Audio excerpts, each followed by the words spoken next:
Hello बेटा। दक्षिणा की क्लासरूम में मेरे साथ आपका बहुत बहुत स्वागत है। और आज हमारा ये next 7th lecture I guess होगा पेरिफेरल नर्वस सिस्टम पे। अभी तक आप जो पढ़ चुके हैं that was the central nervous system and उसके डिटेल्स, उसके कंपोनेंट्स, उसके फंक्शंस, बेटा आप सब चीज़ें को स्टडी कर चुके हैं। सेंट्रल नर्वस सिस्टम में जब आपने स्टडी किया तो स्टडी करने पर आपको मालूम लगा आपके पास है कौन कौन सा, एक ब्रेन और दूसरा आपके पास है स्पाइनल कॉर्ड। ब्रेन और स्पाइनल कॉर्ड बॉडी में क्या क्या काम करते हैं, उसमें से अपने ब्रेन का काम पढ़ लिया। अभी के लिए स्पाइनल कॉर्ड अभी तक मैंने आपको पढ़ाया नहीं, बट अभी इस लेक्चर में हम लोग सबसे पहले ब्रेन में जो सीएनएस था, या फिर मुझे कहना चाहिए नर्वस सिस्टम में सीएनएस का ब्रेन वाला पार्ट पढ़ लिया। एक सेकेंड के लिए छोटा सा पोर्शन है पीएनएस, उसको फुल करेंगे, कंप्लीट करेंगे, और पीएनएस करने के बाद will come back to the spinal cord, जो अपने आप में काफ़ी बड़ा सेगमेंट है। ठीक है, अब यहाँ पे आपके सामने पीएनएस स्टार्ट होता है, और पीएनएस स्टार्ट होता है तो एक लाइन पढ़ेंगे। दो पीएनएस के बारे में एनसीईआरटी में कोई सेपरेट सा कॉलम नहीं दिया हुआ है, यहाँ पर आपको ये पढ़ाना थोड़ा ज़रा इम्पोर्टेंट है।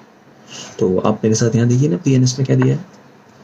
पीएनएस के अंदर बेटा एनसीईआरटी बेसिकली हमारी साइंस कहती है, बायोलॉजी कहती है, includes all the nerves from brain and spinal cord. सबसे पहली बात यहाँ पे हम लोग देख रहे हैं नर्व।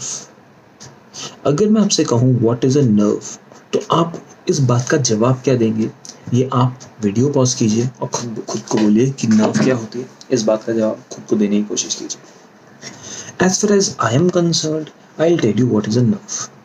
नर्व को जब आप स्टडी किए तो आपको फर्स्ट या सेकेंड लेक्चर में बेटा स्टडी करवाया था, बताया था कि नर्व बनती कैसे। इंडिविजुअल अपने पास न्यूरॉन होते हैं, और न्यूरॉन के ऊपर कवरिंग होती है किस चीज की, एंडोन्यूरियम। न्यूरॉन फिर बंडल बनाते हैं, और बंडल को हम लोग नाम देंगे फैसिकल, और फैसिकल के ऊपर कवरिंग होगी पेरीन्यूरियम। और खूब सारे फैसिकल इकट्ठे होंगे तो आपके पास नर्व बनाएंगे। क्या बनाएंगे? नर्व। तो अगर मैं नर्व को कहूँ तो nerve is a collection of fascicle and fascicle is a collection of neuron. कहानी क्लियर होगी? This is what we are studying the nerve as. Brain के अंदर नर्व्स की जरूरत नहीं है, स्पाइनल कॉर्ड के अंदर नर्व्स की जरूरत नहीं है, क्योंकि वहां पे in reality is the accumulation of neurons. Neurons fascicle के बंडल बना के ना ब्रेन और स्पाइनल कॉर्ड के अंदर नहीं बैठे। ये मेरी बात आप बहुत ध्यान से समझ लीजिए। When you talk about a nerve, तो आप नर्व को बेटा एक तार की तरह समझिए, जिस तार ने सिग्नल कहीं से लेके जाना है और कहीं से लेके आना है। यानी नर्व का काम अगर हम समझते हैं तो एक्टिविटी के नाम पे नर्व आपके पास आफरेंट काम भी कर सकती है और इफरेंट काम भी कर सकती है। अगर कभी नर्व आफरेंट होती है तो हमने आफरेंट से सीखा ला, और ला किसके पास लेके आ, तो ला सेंट्रल नर्वस सिस्टम बोलता है मेरे पास ला, तो इसको कहते हैं आफरेंट को सेंसरी। हमारी बॉडी में सेंस ऑर्गन्स हैं अलग अलग जगह, हम देखेंगे उनके बारे में बात। तो सेंस ऑर्गन से सेंसेशन लेके आनी है सीएनएस के पास। सीएनएस के पास या तो ब्रेन के पास लेके जाई जा सकती है वो इन्फॉर्मेशन, या फिर स्पाइनल कॉर्ड के पास। तो इन्फॉर्मेशन जब ब्रेन या फिर स्पाइनल कॉर्ड में पहुंचती है तो वहां इन्फॉर्मेशन प्रोसेस होती है। तो मेरा पहला पॉइंट, इन्फॉर्मेशन पहुंची कैसे? पहुंची बेटा सेंसरी नर्व्स के माध्यम से। ठीक है, फिर उसको प्रोसेस किया गया, और प्रोसेस करने के बाद कोई रिस्पॉन्स भी तो जनरेट होगा ना बेटा। रिस्पॉन्स जनरेट का मतलब समझ रहे हो, कि मतलब आपका ब्रेन एंड स्पाइनल कॉर्ड अब कहेगा कि भैया कर लिया, आपने बना लिया, ये मतलब रिस्पॉन्स आ गया, सिग्नल आ गया। सिग्नल के ऊपर जो सोचना था, प्रोसेस करना था, कर लिया। अब रिटर्न भी दो कि तुम रिजल्ट दिखा सको। जैसे आपके पास ये सामने इस तरीके से कप है, और ये कप बहुत गर्म है, हाथ मैंने गया यहाँ पे टच किया और एकदम पीछे कर लिया। तो देखो जब मैंने हाथ इसको टच किया तो टच करते वक्त सिग्नल यहाँ से गया और गया ब्रेन के पास या स्पाइनल कॉर्ड के पास। ओके, वहां से हमें समझ आया, प्रोसेस हुआ, यानी समझ आया कि यार ये तो बहुत गर्म है कप, अगर इसको टच किए रहे ना तो आपका हाथ यहाँ से उंगली सब जल जाएगा। तो आपको यहाँ से टच नहीं करना है, इसको पीछे लाना है। तो मैं पीछे कैसे लाऊंगा? खुद सोचो, मूवमेंट कर रहा हूँ। यानी शरीर की मूवमेंट हो रही है, और बेटा बॉडी की मूवमेंट मसल्स की वजह से होती है कि नहीं। तो यहाँ से जो सिग्नल ब्रेन तक गया, उस ब्रेन ने सिग्नल आर्म की मसल्स को दिया, यहाँ को दिया, इस मसल्स को सिग्नल दिया। तो सिग्नल वहां से आने के बाद मेरे हाथ कॉन्ट्रैक्ट हुए और पीछे हुए और हाथ जलने से बच गया। एग्जैक्टली ये वाला कंसेप्ट है, समझ गए। तो एफरेंट जो होता है वो सिग्नल लेके जाता है, और ऐसी नर्व्स जो सिग्नल लेके जाते हैं उनको हम कहते हैं मोटर। तो nerves can be afferent, so that means they can be they can be sensory nerves or they can be motor nerves। ठीक, अब एक और पॉइंट सीखो। कभी कभी नर्व्स को ऑब्जर्व करने में पता लगता है कि नर्व्स हमेशा एफरेंट या इफरेंट यानी सेंसरी या मोटर अकेले अलग अलग ना हो। Sometimes what we realize, nerves can perform both of the functions of the sensory as well as of the motor। nerves अगर दोनों किस्म का फंक्शन कर सकती हैं, यानी उसके पास sensory component as well as motor component होगा, ऐसी नर्व को बेटा हम लोग टर्म करते हैं मिक्स्ड नर्व। मिक्स्ड नर्व क्या है? एक ऐसी नर्व जिसके पास motor as well as sensory दोनों फंक्शंस हैं। यहाँ तक समझ गए आप मेरी बात? तो यहाँ तक नर्व की बात करी, और ये नर्व जो ब्रेन में से निकल रही है बॉडी की तरफ जा रही है, और स्पाइनल कॉर्ड में से निकल रही है बॉडी की तरफ जा रही है, सबका सब मिला के पेरिफेरल नर्वस सिस्टम बनाता है।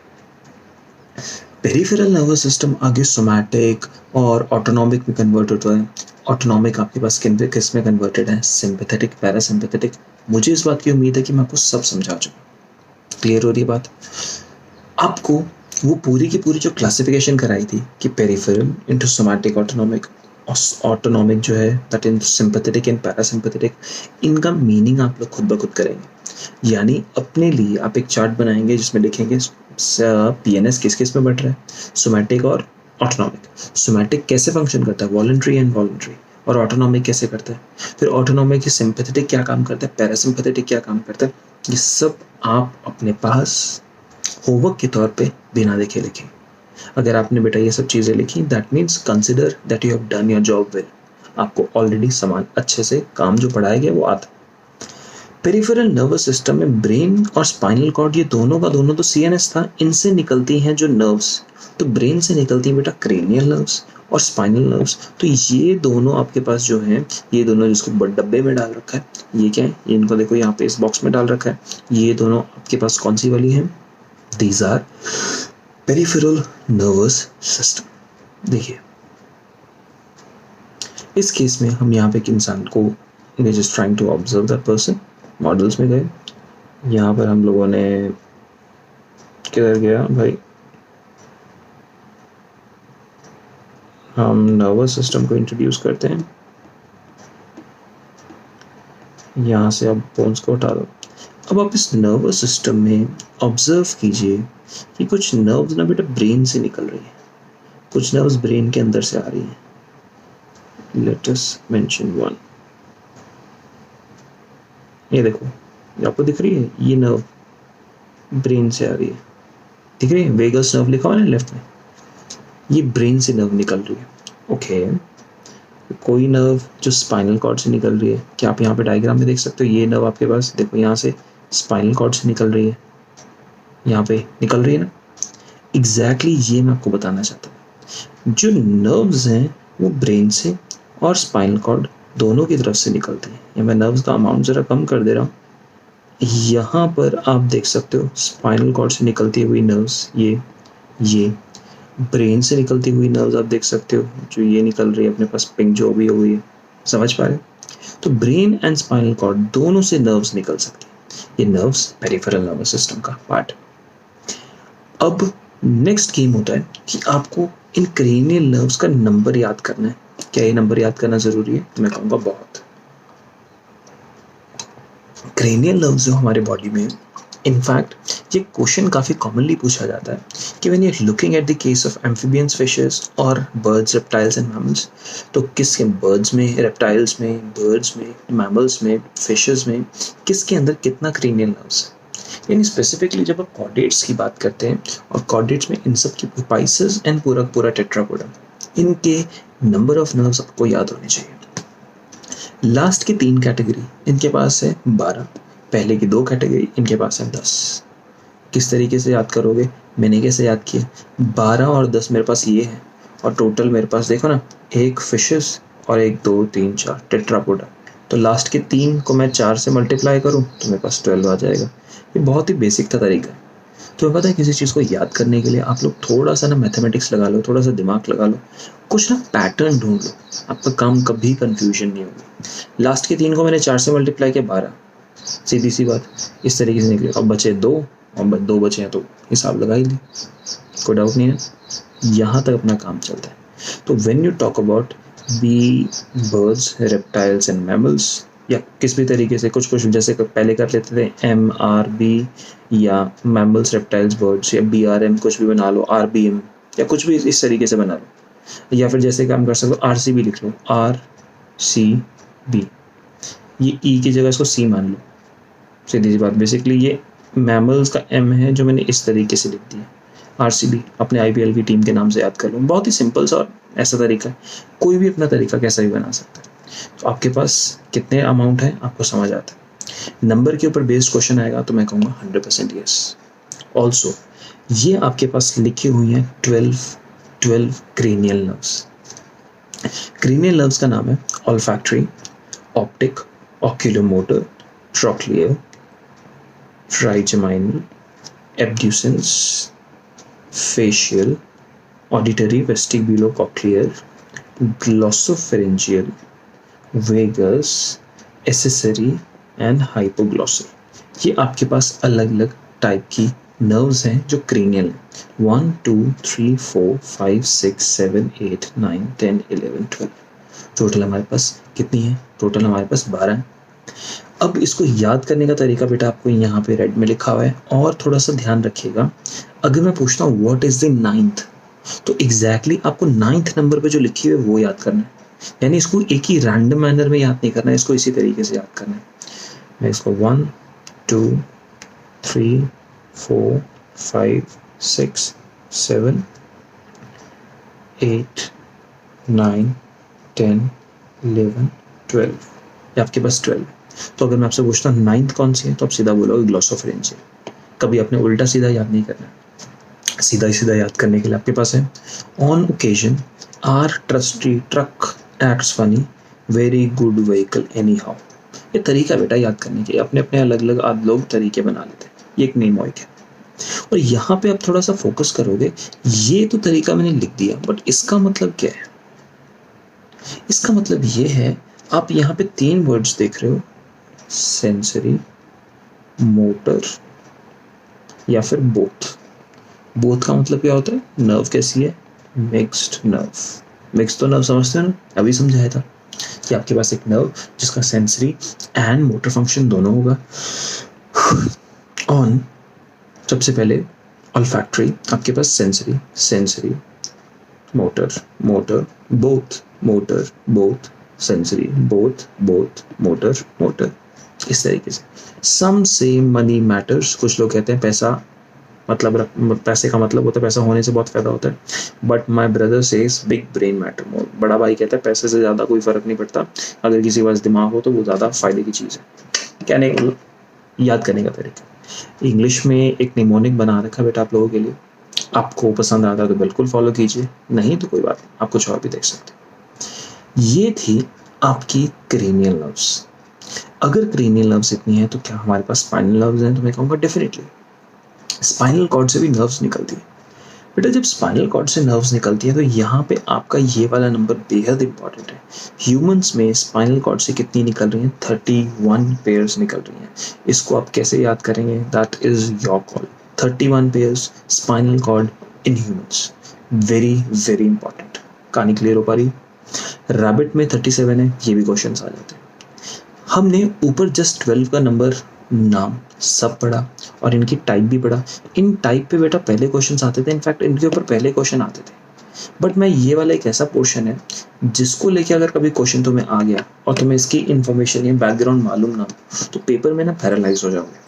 तो इसलिए ये वाली इन्फॉर्मेशन आपके पास होनी बेहद ज़रूरी है। तो इसको जितना अच्छे से याद कर सकते हैं आप करके रखिए। देख रहे हैं यहाँ पे स्पाइनल नर्व्स, और स्पाइनल नर्व्स की बात करते हैं 31 पेयर्स इन ह्यूमंस, रैबिट्स में 31 pairs and must you be told and mentioned here, बहुत ध्यान से मेरी बात सुनिए। अब स्पाइनल नर्व्स को अगर ऑब्जर्व करते हैं बेटा, तो अगर आप किसी भी स्पाइनल नर्व को देखिए तो हर स्पाइनल नर्व का काम सेंसरी एंड मोटर दोनों टाइप का होता है। स्पाइनल नर्व, हर स्पाइनल नर्व का काम सेंसरी एंड मोटर दोनों टाइप का होता है। अगर वो दोनों टाइप का है तो ऐसी नर्व को सब की सब स्पाइनल नर्व्स हमारी कैसी होती है, मिक्स टाइप होती है, यानी सब स्पाइनल नर्व्स आर बोथ। ठीक, थोड़ी देर पहले मैंने आपको बोला था ये लिखने के लिए, पीएनएस में सोमैटिक ये वो सो, इसकी आपके पास पूरी की पूरी लिखी हुई है कि कौन कौन कैसे कैसे काम कर रहा है। ये सारा का सारा पोर्शन अब पेरिफेरल नर्वस सिस्टम का खत्म हो चुका है। पेरिफेरल नर्वस सिस्टम का जब हमारा पोर्शन खत्म होता है तो बेटा हमारी नेक्स्ट कैटेगरी बनती है स्पाइनल कॉर्ड पढ़ना। छोटा सा पोर्शन है बट इम्पॉर्टेंट है। आप समझ लीजिए कि जैसे ये हमारे पास, हम ये कहते हैं ये कंप्लीट स्ट्रक्चर है क्रेनियम का। क्रेनियम के अंदर यहाँ पर इधर पूरा का पूरा इस तरीके से ब्रेन होगा। ये पूरा का पूरा क्या है, ब्रेन है। बहुत ही बेसिक और रफ स्ट्रक्चर है, आइडिया देने के लिए कि हम क्या करना क्या समझना चाह रहे हैं। ब्रेन का लास्ट वाला पोर्शन मेड्यूला, पूरा नाम कोई पूछे तो आप बोलोगे मेड्यूला ऑब्लोंगेटा। मेड्यूला एक्सटेंड करता है इनटू द स्पाइनल कॉर्ड। एक डायग्राम जब तुम्हें बेटा वेंट्रिकल्स पढ़ाए तो ना, ये वाला डायग्राम आपको बहुत ही अच्छे से सब कुछ बता रहा था। ये आप डायग्राम देख सकते थे। ये वाला पोर्शन इस डायग्राम में था सेरेब्रम का, ये वाला पोर्शन आपके पास था डायनसिफलॉन, ये वाला पोर्शन था मेड्यूला, राइट। और medulla is extending into the spinal cord. Medulla spinal cord से ही कॉन्टिन्यूएशन में रहता है। अगर इसका और अच्छा वाला डायग्राम आप देखना चाहते हैं तो इस वाले डायग्राम पे जरा फोकस कीजिए। When you look at this diagram, you realize this medulla is here and this medulla is extending as the complete spinal cord. समझ पा रहे? यानी मेड्यूला आगे बढ़ता है और अपने पास क्या बन जाता है, स्पाइनल कॉर्ड। क्लियर है? इसमें तो कोई डाउट नहीं। अब मेड्यूला, पॉन्स एंड सेरेबेलम मिलकर तीसरा वेंट्रिकल बना रहे थे जिसके अंदर सीएसएफ था, और वो वाली ट्यूब अब स्पाइनल कॉर्ड के अंदर भी जाती है। स्पाइनल कॉर्ड के अंदर जाती है तो यानी स्पाइनल कॉर्ड को कट करो, स्पाइनल कॉर्ड अंदर से खोखला मिलेगा, हॉलो मिलेगा। और ये एक ऐसा क्वेश्चन है कि जब किसी बच्चे से पूछा जाता है तो most of the students happen to do this question as wrong. ये बात हमें बहुत सही तरीके से समझ लेनी चाहिए कि whenever you are looking at a brain or a spinal cord, both of these structures are hollow from inside. अंदर से खोखले होते हैं, इतना समझते हो? अंदर से ये दोनों के दोनों स्ट्रक्चर्स खोखले हैं, पहली बात। दूसरी बात, इन दोनों स्ट्रक्चर्स में CSF भरा है। बेटा CSF पे अगर आपका ध्यान दोबारा लेके जाऊं तो cerebro spinal fluid, cerebro means brain, spinal means spinal cord, और उसके अंदर भरा हुआ फ्लूइड। जो काम CSF का ब्रेन में होता है, रफली सेम काम CSF का हमारे स्पाइनल कॉर्ड में भी होता है। बोलो, बात क्लियर हो रही है? तो दिस इज द प्लेस, यहाँ तक आप स्पाइनल कॉर्ड को टोटल स्टडी कर चुके हैं। अब स्पाइनल कॉर्ड के अंदर जाना है, उसके स्ट्रक्चर में क्या क्या आता है क्या क्या नहीं आता है, ये सारी की सारी डिटेल्स अपने को पढ़नी है। ठीक है, तो आओ देखते हैं। इस स्ट्रक्चर में क्रेनियम था, medulla was extending as the spinal cord, तो इस क्रेनियम के होल को नाम देते हैं फोरामेन मैग्नम। और पिछली क्लास में तो अगर आप याद करो, मैं आपसे फोरामेन पिछले कुछ टाइम पहले की क्लास में मैंने आपको सारे के सारे फोरामेन याद कराए थे। हार्ट में मिलने वाला फोरामेन ओवेल, पेल्विक गर्डल में मिलने वाला ऑब्ट्यूरेटर फोरामेन, ब्रेन में मिलने वाला, यहाँ पे स्कल की लोअर पोर्शन में मिलने वाला फोरामेन मैग्नम। ये 3 फोरामेन है जो स्पेसिफिकली अभी तक आपने अपने सिलेबस में पढ़े। एनाटॉमी, आप यहाँ पे स्पाइनल कॉर्ड को काटते और काटने के बाद उसके लेयर्स को देखते हैं। जब आप लेयर्स की बात करते हैं तो बेटा आप एक चीज रियलाइज करते हैं कि when you look at the structure of the brain, brain के स्ट्रक्चर के बाहर आपको क्या मिलती है, मेनिंजेस मिलती है, बिल्कुल मिलती है। उसी तरीके से स्पाइनल कॉर्ड के बाहर भी आपको मेनिंजेस मिलेंगे, इसलिए लिखा है कवर्ड। मेनिंजेस के नाम पे ये तीनों के तीनों मिलेंगे। सबसे बाहर क्या होगा, ड्यूरामेटर, उसके बाद क्या होगा, एरेक्नॉइड मेटर, और उसके बाद क्या होगा, पायामेटर। ये 3 मेनिंजेस आपको अपने not just brain but spinal cord के आसपास भी मिलेंगी। क्लियर? ओके, नेक्स्ट हम देखते हैं ब्रेन का हिस्टोलॉजी। मैं यहाँ पे हिस्टोलॉजी स्पाइनल कॉर्ड का पढ़ा रहा हूँ, बट मैं ब्रेन के हिस्टोलॉजी पे आपका थोड़ा फोकस लेके जाना चाहता हूँ। हम यहाँ सीएनएस पे गए और सीएनएस पे जाने के बाद हमने ब्रेन का हिस्टोलॉजी किया। मुझे बताओ, वाइट मैटर अंदर दिख रहा है या बाहर दिख रहा है? आप कहोगे वाइट मैटर जो है वो सर सेंटर की तरफ है, और जो आपके पास ग्रे मैटर है वो बाहर की तरफ है। ये बात किसकी हो रही थी? ब्रेन की हो रही थी। स्पाइनल कॉर्ड में देखो क्या होता है। स्पाइनल कॉर्ड में इस स्ट्रक्चर में, बताओ आपको लाइटिश एंड डार्किश, ये रियल फोटो है बेटा? इस असली फोटो से जरा देख के बताओ, आपको वाइटिश स्ट्रक्चर यानी या जो लेस डार्क स्ट्रक्चर है वो बाहर मिल रहा है अंदर? तो आप कहोगे बाहर वाली तरफ आपको लेस डार्क, अंदर वाली तरफ मोर डार्क, यानी जो ग्रेइश डार्क मैटर है वो अंदर होगा। ब्रेन में क्या था? ग्रे मैटर बाहर था। यहाँ पे व्हाइट मैटर बाहर होगा और ब्रेन में जो ब्रेन के अंदर व्हाइट मैटर था वो अंदर था। यानी when I compare it with the brain, तो inside the brain I write it as, and इसको चलो एक ना combine लिख लेते हैं। combine लिख के हमें अच्छा लगेगा, brain and इधर spinal cord।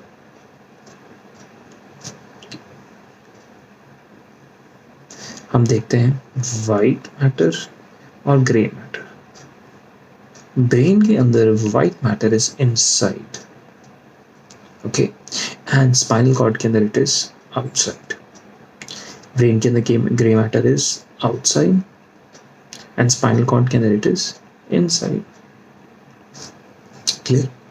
कोई डाउट? नो? आगे बढ़ते। यहां पे आप स्ट्रक्चर देख रहे हैं।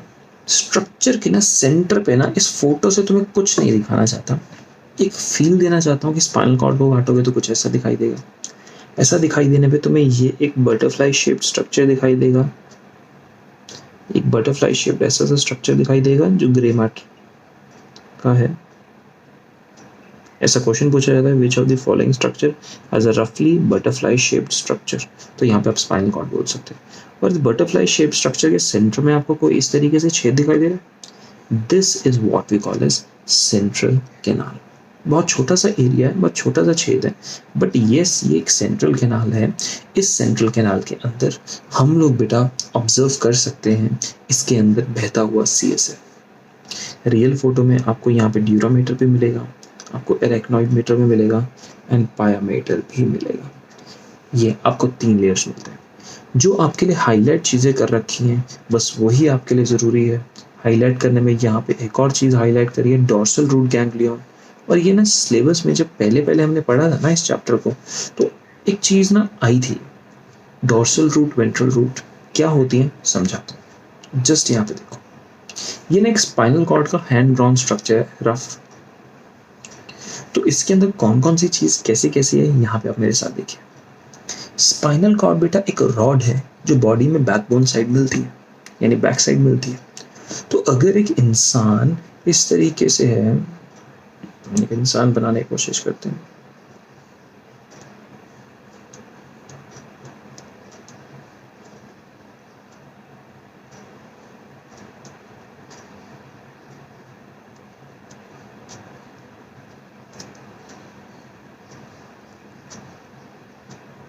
ठीक है, दिस इज हमारा इंसान, और इसकी ये वाली हाथ काट देते हैं। और हाथ काटने के बाद अभी मैं आपको जो लेयर दिखाना चाहता हूँ, देखो यहाँ पर हम इससे बनाते हैं, उसके लिए सेकेंड,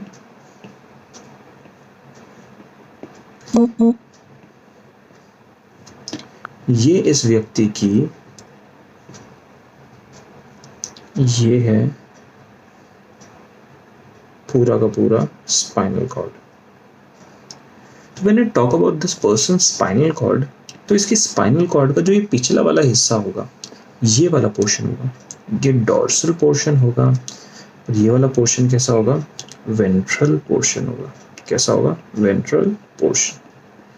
तो एक अपने पास डॉर्सल पोर्शन और दूसरा कौन सा? Ventral portion. ठीक, तो आप स्पाइनल कॉर्ड को इस तरीके से बगल से देख रहे थे, यहाँ से डॉर्सल और यहाँ से वेंट्रल। तो इसको बगल से देखने की जगह आप ऊपर से देखने की कोशिश कीजिए, तो एक पोर्शन मिलेगा डॉर्सल, एक तरफ मिलेगा वेंट्रल। इतना इमेजिन कर सकते हो? अगर ये बात क्लियर हो रही है तो आप यहाँ पे इस स्ट्रक्चर को देख सकते हो। ऐसा बना था ना, डॉर्सल एंड वेंट्रल, क्या है, आपको सेम स्ट्रक्चर दिखाई दे रहा है, ऊपर डॉर्सल एंड नीचे आपके पास इस साइड आपके पास वेंट्रल सरफेस। ठीक है बेटा, चलो हम स्पाइनल कॉर्ड को बेटा बनाते हैं तो अंदर हमारे पास ये जो ये डार्क मैटर होता है ना, ये अंदर वाला ये ग्रे जो जिसको हम ग्रे मैटर कहते हैं, ये पूरा का पूरा अंदर इस तरीके से ये पूरा का पूरा अपने को बना ही डालते हैं, कलर सा लगा देते हैं, शायद अच्छा लगेगा आपको। ये अंदर अपने पास पूरा का पूरा ये ग्रे मैटर है। अब ग्रे मैटर ना एक बटरफ्लाई की तरह अपने ऐसा लगता है पंख निकाले बैठा है, इस तरीके से पंख से निकाले बैठा है ये ग्रे मैटर अपने इस वाइट मैटर के अंदर। इन पंख को पंख नहीं माना जाता, बेसिकली इनको सींग माना जाता है कि एक राक्षस है जिसके इस तरीके से सींग निकले, इसलिए इन पॉइंट्स को बेटा हम लोग कहते हैं हॉर्न। क्या कहते हैं, हॉर्न। हॉर्न मतलब सींग, क्लियर। अब डॉर्सल सरफेस पे और वेंट्रल सरफेस की बात हो रही है। डॉर्सल सरफेस बॉडी का पिछला सरफेस है, तो डॉर्सल सरफेस जो होगा वो पोस्टीरियर होगा, और जो वेंट्रल होगा, ये वेंट्रल सरफेस जो यहाँ पर है वो अपने पास कैसा होगा, एंटीरियर होगा। तो पोस्टीरियर एरिया पे मिलने वाले हॉर्न्स होंगे वो पोस्टीरियर हॉर्न्स होंगे पिछले वाले हिस्से में, और आगे वाले अगले हिस्से में मिलने वाले हॉर्न्स होंगे, इनको हम टर्म करेंगे एंटीरियर हॉर्न्स। तो posterior horns done, anterior horns totally done. ये हमारे एक स्ट्रक्चर का पार्ट क्लियर हो गया। अब जब आप डॉर्सल सरफेस पे देखते हो ना, तो डॉर्सल सरफेस पे कंडीशन क्या है कि यहाँ से इधर आपको एक जुड़ा हुआ पूरा का पूरा नर्व दिखाई देता है। यहाँ पे ये जुड़ा का जुड़ा इस तरीके से आपको एक नर्व दिखाई देता है डॉर्सल सरफेस के नीचे। यानी अगर मैं यहाँ पे आपको जो दिख रहा है ये डॉर्सल सरफेस है, तो इसके बाजू में निकलता हुआ इस तरीके से आपको यहाँ पे बाजू में निकलता हुआ एक नर्व दिखाई दे सकता है। ठीक है, तो हम कहते हैं डॉर्सल रूट के पैरों की तरफ से, यानी डॉर्सल रूट की तरफ से निकलता हुआ एक नर्व है। तो इसको, इस एरिया को ना मैं डॉर्सल रूट टर्म करता हूँ। इस एरिया को क्या टर्म करता हूँ, डॉर्सल रूट। डॉर्सल रूट का मतलब, रूट किसी भी चीज का बेसिक सबसे नीचे वाला लेवल बताती है ना, जैसे प्लांट में भी रूट देखते हैं तो सबसे नीचे वाला, तो उसी तरीके से हमें स्ट्रक्चर में देख रहे हैं, हम कहते हैं डॉर्सल रूट, यानी पिछली तरफ, नीचे की तरफ आपको यहाँ पर एक नर्व दिखाई दे रही है। ज़्यादा टेंशन नहीं लगाना है, सिंपल पता लोग कैसे बोलते हैं, ऐसे बोलते हैं कि जब आप स्पाइनल कॉर्ड देखेंगे तो उसके बैक्स वाली साइड को डॉर्सल रूट कहते हैं, पोस्टीरियर वाली साइड को डॉर्सल रूट कहते थे। ठीक है, तो डॉर्सल रूट से एक नर्व निकल रही थी, और इस नर्व में ना बेटा आपको कुछ पॉइंट दिखाई दिया, कुछ चीज़ दिखाई दी। अगर फोकस करोगे ना इस नर्व के अंदर आप लोग, तो आपको एक चीज दिखाई देगी, यहाँ पे कुछ इकट्ठा हुआ एक मोटा सा area. This is the area of ganglion. This is the area of ganglion. तो in this nerve you find a ganglion, and this ganglion is termed as dorsal root में मिलने वाला ganglion, dorsal root ganglion. Clear हो गया? तो dorsal surface पे आपको ganglion मिलता है, जिसको आप टर्म करते हो डॉर्सल रूट गैंग्लियन। और इस गैंग्लियन की अगर आप कैपेबिलिटीज या क्वालिटीज अगर देखना चाहें, तो first of all it is sensory function है, ये बात अपने को क्लियर होती है। It is pseudo unipolar neuron. Pseudo unipolar में आपको पढ़ा चुका ना, ए polar, unipolar, bipolar, multipolar, pseudo unipolar. तो इसकी नेचर सूडो यूनिपोलर होती है, and you must be very clear with this fact कि ये क्वेश्चन पेपर एग्जामिनर का बहुत फेवरेट क्वेश्चन है। क्वेश्चन ये पूछा जाता है कि डॉर्सल रूट पे जो मिलने वाले न्यूरॉन्स होते हैं वो सेंसरी होते हैं, मोटर? तो पहला आंसर आप बोलेंगे वो सब के सब मोटर होते हैं, पहला पॉइंट। दूसरा पॉइंट, वो किस तरीके की क्वालिटी होती है, स्ट्रक्चर के बेसिस पे मल्टीपोलर, बाइपोलर कैसा होगा, तो आंसर आपका क्या बनेगा, pseudo unipolar. Are we done बेटा? यहाँ तक, यहाँ पे वेंट्रल सरफेस है, क्लियर। हम जब स्पाइनल कॉर्ड को इस तरीके से देख रहे हैं, तो स्पाइनल कॉर्ड को देखने से ना बेटा एक पॉइंट रियलाइज होता है कि हमने थोड़ी देर पहले पढ़ा था कि जो स्पाइनल नर्व्स होती हैं वो मिक्स्ड नर्व्स होती हैं। ये स्टेटमेंट सही है? तो स्पाइनल कॉर्ड ना कुछ इस तरीके से अपने को, चलो हम इसका ऐसे ऊपर से देखते हैं, ये स्पाइनल कॉर्ड अपने को इस तरीके से दिखाई दे रही है। मान लिया ये डॉर्सल सरफेस और मान लिया ये वेंट्रल सरफेस। मैंने तुम्हें बोला था स्पाइनल नर्व्स जो होती हैं वो कैसी होती है, मिक्स्ड नर्व। तो ऐसा क्यों होता है, जरा यहाँ पे मेरे साथ देखिएगा, क्यों ऐसा इसको मिक्स्ड नर्व कहते हैं। हम कहते हैं कि स्पाइनल नर्व में या डॉर्सल सरफेस पे सेंसरी नर्व आती है, दोबारा इसको ऐसे बनाता हूं, यहाँ पे ये सेंसरी नर्व आ रही है, और इस वेंट्रल सरफेस से आपके पास क्या निकल रही है, मोटर नर्व निकल रही है। क्लियर हो रहा है? वेंट्रल सरफेस से बेटा जो होती है ना, डॉर्सल सरफेस पर अगर सेंसरी नर्व आती है तो वेंट्रल सरफेस से मोटर नर्व निकलती है, वेंट्रल हॉर्न की तरफ से। तो अब क्या होता है, ये जब नर्व्स निकलती है ना तो नर्व्स इस तरीके से निकलती है, ये नर्व्स चलेंगी एक साथ, यानी अगर मैं इसकी कवरिंग बनाऊं तो ये एक ही कवरिंग में चलेंगी, लेकिन इस एक कवरिंग में आधा पोर्शन ऐसा होगा और आधा पोर्शन ऐसा होगा। यानी कहें तो आपसे कोई बोले कि इस डायग्राम को देख के मुझे बताओ, इस डायग्राम को देख के आप लोग बताना, मैं मान जाऊंगा कि अब आपको बोलो क्या दिखाई दे रहा है इस डायग्राम के अंदर। आपको ऑरेंज या ग्रीन कुछ दिखाई दे रहा है? नहीं, इस डायग्राम में आपको सब ब्लैक दिखाई दे रहा है। कहने के लिए दिख रही है एक नर्व, लेकिन रियलिटी में इसके अंदर के दो हिस्से हैं और दो हिस्से में एक सेंसरी हिस्सा हो गया और एक मोटर वाला हिस्सा हो गया। बोलो बात क्लियर हुई? अगर बात क्लियर हुई तो यहाँ पे जो आपके लिए ये पॉइंट लिखा हुआ है कि डॉर्सल रूट, जब आप बात करते हैं इसकी ये वाला पोर्शन की, डॉर्सल रूट इसके पास सारे के सारे सेंसरी न्यूरॉन्स होते हैं। वेंट्रल रूट जो होता है उसके पास सबके सब मोटर न्यूरॉन्स होते हैं। और ध्यान से देखिएगा, both sensory and motor neurons, both the orange and the green things जो आपने देखी ना, combine as a wire and come out of a spinal cord as a spinal nerve। यानी ये स्पाइनल कॉर्ड से बाहर एज अ सिंगल यूनिट बाहर आ रही है, जिसको हम लोग यहाँ टर्म कर देते हैं स्पाइनल नर्व। ये कंसेप्ट फर्स्ट क्लास तरीके से आपको क्लियर हो जाता है एकदम परफेक्टली बेटा, ये आपको कंसेप्ट क्लियर होता है। This is what we termed as complete spinal arrangement. इस कंप्लीट स्पाइनल अरेंजमेंट के बाद हमारे फंक्शंस आते हैं स्पाइनल कॉर्ड के। देखो, ब्रेन के functions thinking, memory, association. Association का मतलब क्या होता है कि मैं आपको फिजिक्स पढ़ाया जाता है, आपको केमिस्ट्री पढ़ाया जाता है, आपको बायो पढ़ाया जाता है। तो बायो में आप और तीनों सब्जेक्ट में और लाइफ के हर एस्पेक्ट में आप सीखते हो कहीं से कोई एग्जाम्पल और उसको कहीं और कुछ लगाते हो। कहने का मतलब अलग अलग चीजें which are seemingly different, you join them, find basic connections and find basic similarities and उसको associate करके देखते हो, observe करते हो। This is what we call as the art of association. This is done with the help of the brain.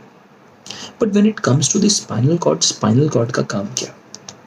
देखिए बेटा, हम अपने शरीर के अंदर एक चीज ऑब्जर्व करते हैं कि हमें इंफॉर्मेशन लेना है और रिस्पॉन्ड करना है। सोचना, ध्यान से मेरी बात सुनिएगा, आपको इंफॉर्मेशन लेना है और अप्रोप्रिएट तरीके से रिस्पॉन्स देना है। ये स्टेटमेंट सही। जब आप इंफॉर्मेशन ले रहे हैं और उसके बाद रिस्पॉन्स दे रहे हैं तो आप किस तरीके से दे रहे हैं, ये बात आप बड़े ध्यान से देखिए। आपका जो रिस्पॉन्स है वो सोचा समझा रिस्पॉन्स है कि नहीं है। इन्फॉर्मेशन आई कि इस तरह से एक बॉल आपकी तरफ आ रही है और रिस्पॉन्स में आप तुम आंखें बंद करो, लेकिन बॉल यहाँ पर लग जाएगी ना, तो आपका रिस्पॉन्स ऐसा नहीं, बॉल अगर देख ली तो आप एकदम ऐसे हटें और बॉल पीछे से निकल जाए। This is what the response should be and this is what I'm trying to tell you कि information आती है तो एक appropriate टाइप का रिस्पॉन्स होना बहुत ही जरूरी है। तो कुछ रिस्पॉन्सेस हमारे जो शरीर में होते हैं, उन रिस्पॉन्सेस को बहुत ही डीप थॉट चाहिए। उन रिस्पॉन्सेस के लिए बहुत ही एफिशिएंटली एनालाइज करना पड़ता है और फिर वो रिस्पॉन्स दिए जाते हैं। सोचिए कि मैं आपसे क्वेश्चन पूछता हूँ, तो आप क्वेश्चन पूछता हूँ तो आप उस क्वेश्चन को सोचते हैं, समझते हैं, एनालाइज करते हैं और एनालिसिस करने के बाद कहते हैं कि सर इसका ये वाला आंसर होगा, राइट। लेकिन अगर एकदम मैं तुम्हारे इस तरीके से करता हूँ या बॉल तुम्हारे एकदम आती है तो आंखें बंद कर लेते हो, साइड हो जाते हो। इसका रीजन क्या, इस रिस्पॉन्स में सोचने का वक्त था? नहीं। हमारे शरीर में रिस्पॉन्सेस दिए जाने सीएनएस के माध्यम से दिए जाते हैं, सीएनएस मीडिएट करता है, रिस्पॉन्सेस देता है, ये बहुत जरूरी। लेकिन बेटा जो ये रिस्पॉन्सेस हैं, कुछ रिस्पॉन्सेस में बहुत ही डीप थॉट देना है और कुछ रिस्पॉन्सेस में डीप थॉट नहीं देना है कि तब कप को टच किया और टच करने मालूम लगा, मतलब इंफॉर्मेशन हमने परसीव करी, सेंसेशन लिया कि ये कप जो है ये ना बहुत गर्म है। तो आप सोचोगे कप अगर गर्म है तो हाथ जल जाएगा, हाथ जल जाएगा तो डॉक्टर के पास जाना पड़ेगा, डॉक्टर के पास जाऊंगा तो दवाई लगेगी तो इतने दिनों के लिए मैं हाथ से लिख कर नहीं पाऊंगा, अपनी पढ़ाई नहीं कर पाऊंगा, ये नहीं कर पाऊंगा, वो नहीं कर पाऊंगा। यार मुझे ना कप ना जमीन पे वापस रख देना चाहिए जहाँ से उठाया था, इतनी देर में तो भाई हाथ जल जाएगा। इतना कुछ सोचने पड़ा तो आपका तो हाथ जल गया। तो हमें कुछ चीज़ों के लिए ना इमीडिएट रिस्पॉन्स चाहिए होता है। कि सोचना ना पड़े खट। तो अब जब हमें एनालिसिस करने में पता लगता है ना कि ब्रेन ये इतनी बड़ी चीज़ है, एक कॉम्प्लेक्स सा स्ट्रक्चर है, और ब्रेन कहता है कि भाई मैं सोचने वाले काम ना सारे के सारे खुद कर लूँगा, लेकिन कोई एक ऐसे काम है जिनके ऊपर अच्छा रिस्पॉन्स तो चाहिए बट ज़्यादा सोचना नहीं, ज़्यादा सोचना ना पड़े। तो जिन रिस्पॉन्सेज पे ज़्यादा सोचना ना पड़े वो रिस्पॉन्सेज स्पाइनल कॉर्ड के पास जाते हैं और यहाँ से सिग्नल होता हुआ वापस आ जाता है। जिन रिस्पॉन्सेज के लिए ज़्यादा सोचना पड़ता है वो रिस्पॉन्सेज यहाँ जाते हैं और फिर यहाँ से वापस आ जाते हैं। यानी depends how much analysis does a response need, उस हिसाब से हमारा ईदर ब्रेन और जो दूसरा है स्पाइनल कॉर्ड, ये दोनों इन्वॉल्व होते हैं। क्या लिख दिया, स्पाइनार्ड नहीं, स्पाइनल कॉर्ड, ये दोनों उसकी ज़रूरत के मुताबिक इन्वॉल्व होते हैं। कुछ रिस्पॉन्सेज में सोचना पड़ेगा, कुछ में नहीं। समझ पाए? अब इन रिस्पॉन्सेज की कैटेगराइजेशन करना शुरू करते हैं, और कैटेगराइजेशन करने के साथ साथ हमें यहाँ पर एक बहुत ही कॉमन एक्शन जो रिफ्लेक्स एक्शन है उसको पढ़ना है।